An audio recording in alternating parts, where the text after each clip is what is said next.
Today is June 12th, 2025, and you're listening to Space News First Up. Discover your next mission in the space industry with the Space News Job Exchange.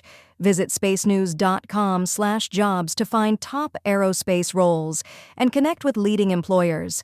And for employers, use discount code JOBEX for 15% off your next purchase. Here are today's top headlines in space. Shares in Voyager Technologies soared in its initial public offering Wednesday. Aerospace is increasing its focus on defense business. The Space Development Agency's satellite constellation is still facing supply chain problems. Integrate, a Seattle-based software startup, has won a $25 million Space Force contract.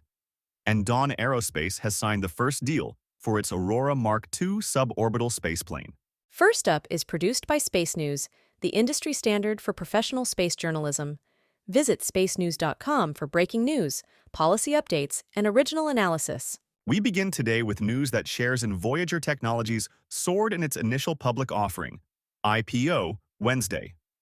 The company raised $383 million by selling shares at $31 each. Those shares closed up more than 80% at $56.48. Company executives said the proceeds of the IPO would go toward efforts in both defense and space, from the Starlab commercial space station to potential roles in the Golden Dome missile defense system. The company also said going public would make it easier to use its stock in future acquisitions. Investors said the successful IPO could open the door for other space companies to go public. Aerospace is increasing its focus on defense business. The company announced Wednesday the creation of Aerospace Defense, a division focused on national security programs that will be led by Eric Daler, a former Lockheed Martin executive. The new division comes as the company has won $1.5 billion in classified and unclassified defense work since 2023. To support expected growth in defense orders, the company plans to build a new 60,000-square-foot manufacturing facility dubbed Victory Works in Centennial, Colorado.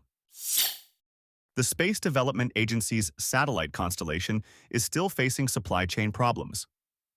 A GAO report released Wednesday found that the companies working on the SDA's Proliferated Warfighter Space Architecture, PWSA, are suffering continued shortages in a key area: optical communications terminals. The Transport Layer Tranche 1 alone requires more than 500 of these terminals, but as of January, only 20 had been delivered. The agency noted that SDA has provided additional funding to terminal manufacturers to scale up production. The launch of Tranche 1 satellites has slipped from fall 2024 to summer 2025.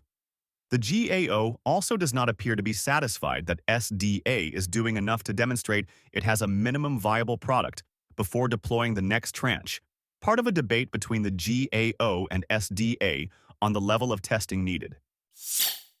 Integrate, a Seattle-based software startup, has won a $25 million Space Force contract.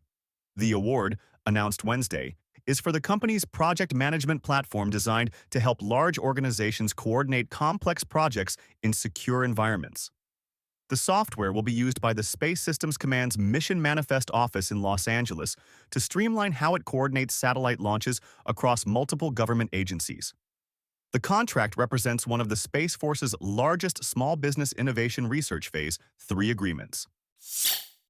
Dawn Aerospace has signed the first deal for its Aurora Mark II suborbital spaceplane.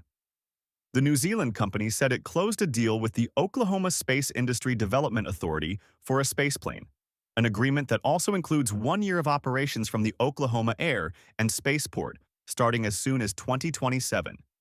Dawn announced in May it would start selling Aurora, an uncrewed vehicle that can take small payloads to an altitude of 100 kilometers. The company said it expects strong interest in Aurora for microgravity research, technology validation, and other applications. Share your company's news with the entire space industry through Stellar Dispatch, the press release service from Space News. Learn more and use discount code SD2106 for 15% off when you submit yours at spacenews.com/stellardispatch. In other news, Rocket Lab launched the third radar imaging satellite for a Japanese company in 3 months. An Electron rocket lifted off at 11:31 a.m. Eastern on Wednesday from New Zealand and placed the QPSS-AR-11 satellite into orbit. The satellite is the latest in a constellation being developed by IQPS, which launched two other satellites on Electron in March and May. The three satellites are part of a multi-launch contract between Rocket Lab and IQPS that extends into 2026. A government grant and private investment is propelling a Canadian launch startup. Reaction Dynamics received 8 million Canadian dollars, 5.9 million, from the province of Quebec this week to aid development of a hybrid rocket engine. That engine will be first used on a suborbital rocket launching later this year, followed by an orbital launch in 2027 or 2028. The company said its focus is ultra-responsive launch, with the goal of launching a satellite within a few days. In addition to the Quebec award, Reaction Dynamics has secured private funding, including $1 million from the Meet the Drapers reality TV show. BAE Systems has partnered with South Korean conglomerate Hanwha Systems on technology for an intelligent satellite constellation. The companies said this week they will explore combining Hanwha's SAR expertise with BAE's ultra-wideband radio frequency (RF) technology for the multi-sensor network called Azalea. The collaboration follows a similar agreement BAE announced with Finnish SAR operator ICEYE in 2022 when it unveiled plans for Azalea and a target to launch its first 4-satellite cluster with SpaceX in 2024. Those satellites are now expected to launch this year. The Yomiuri Shimbun reports that Japan is gearing up for the first launch of a new cargo spacecraft.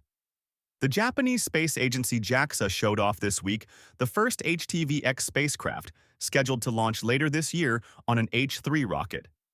HTVX is an upgraded version of the HTV spacecraft to transport cargo to the International Space Station. JAXA expects to perform 5 HTVX missions through 2029.